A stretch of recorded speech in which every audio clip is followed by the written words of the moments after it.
Were you afraid that day? I was very afraid. Are you afraid now? Going forward? I am afraid because I know there's people that disagree with my actions on January the 6th. But I hope they understand I did my job. And there was imminent threats and danger to the members of Congress. In the chaotic minutes before Lieutenant Michael Byrd shot and killed rioter Ashli Babbitt, a cascade of alarming messages crackled through his police radio. He yells for help and, officer down and screaming as they're being assaulted.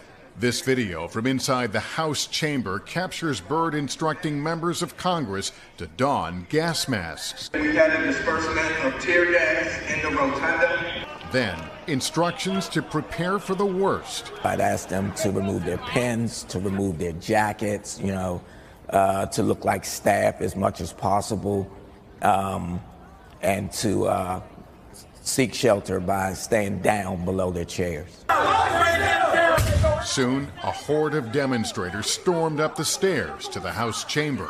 There's a gun! Hey, he's got a gun! He's got a gun! Byrd is seen taking a defensive posture with his gun drawn. I didn't even realize I had been yelling and screaming as loud as I was. Please stop, get back, stop.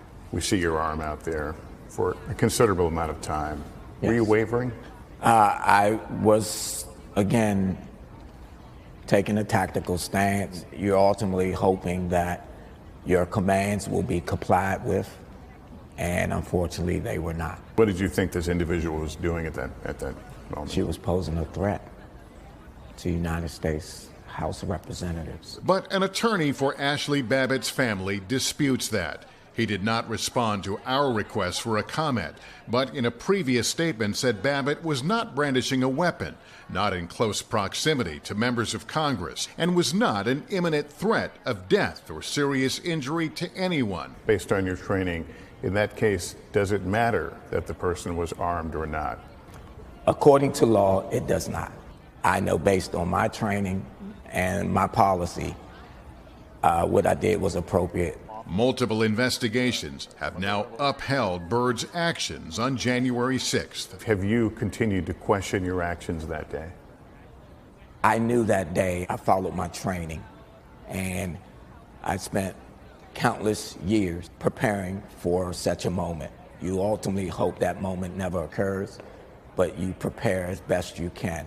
I know that day I saved countless lives. If Ashli Babbitt's family is watching this, is there anything you would say to them? What I would like to say is to all the families from January the 6th that their family members receive injury or loss of life, as my heart goes out to them. I'm sorry for their loss and what they're dealing with. And I pray that they find peace and comfort. Well, Lester, as you know, one of the chief criticisms of Lieutenant Byrd from the beginning has been there were other officers in similar situations that day who did not fire their weapons. What, if anything, did he say about that? No, I asked him directly about that, and he says he can't judge their actions or their circumstances. He believes he did what was appropriate.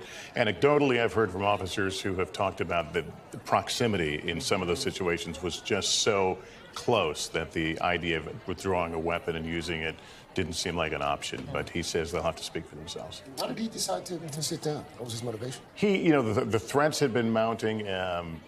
He felt that his story wasn't getting out. There was a narrative that was making its way around the internet, and he thought it was time to come out and talk. And we should point out that he is, there are several investigations that are part of a deadly use of force, and they have all cleared him of wrongdoing. All right, Lester, thank you so much. And of course, you're going to have more on Nightly News this evening. Thanks. Hey, thanks for watching our YouTube channel.